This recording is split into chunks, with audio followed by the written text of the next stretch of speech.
नमस्कार मंडळी, स्वागत आहे तुमचं माझ्या यूट्यूब चॅनलमध्ये।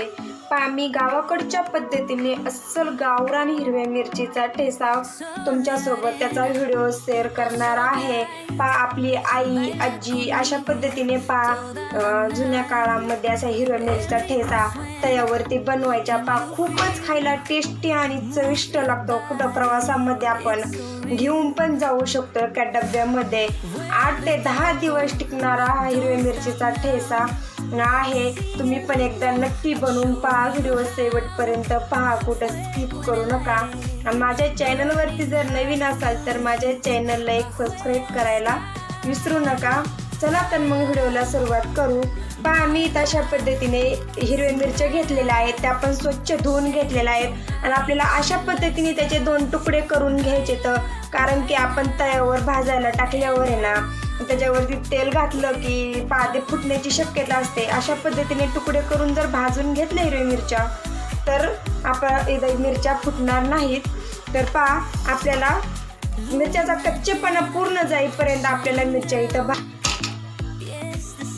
अगोदर आपल्याला थोड्याशा भाजून घ्यायच्या आणि नंतर मग तेल टाकायचं। आपण लगेच जर तेल टाकलं ना, आपल्या मिरच्या इथं करपल्या जातील, व्यवस्थित भाजणार नाहीत। त्यामुळे अगोदर आपल्याला मिरच्या भाजून घ्यायच्या आणि नंतर आपल्याला त्याच्यामध्ये तेल टाकून घ्यायचं। इथं आपल्या हलक्याशा मिरच्या भाजलेल्या आहेत। आपण याच्यामध्ये थोडंसं तेल टाकून घेऊ आणि परत भाजून घ्यायच्या। आपल्या मिरच्या भाजून झालेल्या आहेत आणि मी इथं 10-12 पाकळ्या लसूणच्या घेतलेल्या आहेत। तुम्हाला जास्त आवडत असेल तर तुम्ही जास्त पण घालू शकता। आपल्या लसूणाच्या मध्ये घालून घ्यायचा आणि थोडेसे जिरे घालायचे आणि याच्यामध्ये आता मीठ घालून घ्यायचं। मीठ घातल्याने ना आपला मिठाने पटकन ठेचा बारीक होतो। इथं मी चवीपुरतं मीठ घातलंय, नाहीतर एखाद्या तांब्याने आपल्याला मिरच्या तव्यावरतीच आपल्याला इथं रगडून घ्यायच्या। कारण की अशा पद्धतीने जर ठेचा बनवला ना तर खूपच खायला टेस्टी आणि मस्त लागतात। आता काय करतात, मिक्सरमध्ये ठेचा बनवतात पण त्याची चव येत नाही अजिबात। अशा पद्धतीने तांब्याने वाटीने असा रगडून जर ठेचा बनवला ना खूपच चविष्ट आणि खायला मस्त लागतं। आणि आपल्याला तवा गरम आहे ना तोपर्यंतच आपल्याला अशा पद्धतीने ठेचा बनवून घ्यायचा आहे, नाही तर आपला इथं ठेचा थंड झाला ना आपला ठेचा इथं बंद जाणार नाही। तर अशा पद्धतीने आपल्याला बारीक करून घ्यायचं। मी इथं शेंगदाणे भाजून मिक्सरला एकदाच फिरून घेतलेत। आपल्याला जास्त बारीक कूट नाही करायचा, मोठालाच ठेवायचा आहे। आणि तुम्ही असे सावताली भाजून जरी ठेच्यामध्ये घातले ना, असं बारीक जरी त्याच्यासोबत केलं तरी चालते, पण ते पटकन बारीक होत नाहीत। म्हणून मी अशा पद्धतीने आपल्या शेंगदाण्याचा कूट घालून घेतल्याच्या नंतर परत हे व्यवस्थित मिक्स करून घ्यायचं। इथं शेंगदाण्याचा थोडासा वापर जास्त करायचा,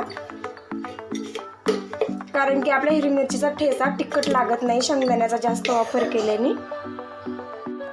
मस्त असा आपला इथं ठेचा तयार झालेला आहे। तुम्ही याच्यामध्ये कांदा पण परतून घालू शकता। कांदा घातल्याने पण तिखट लागत नाही ठेचा। आणि गवारची शेंग सुद्धा तुम्ही तळून याच्यामध्ये घालू शकता। नक्की एकदा अशा पद्धतीने बनवून पहा।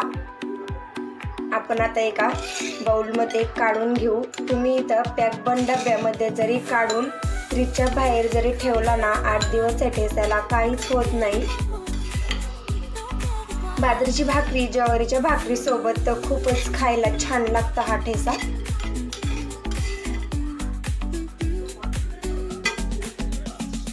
मस्त असा माझा इथं ठेचा तयार झालेला आहे। कशी वाटली माझी हिरव्या मिरचीच्या ठेच्याची रेसिपी नक्की मला कमेंटमध्ये सांगा। आणि माझा व्हिडिओ जर आवडला असेल तर माझ्या व्हिडिओला एक लाईक नक्की करा। पुन्हा भेटू याच्याच नवीन रेसिपी सोबत। तोपर्यंत धन्यवाद।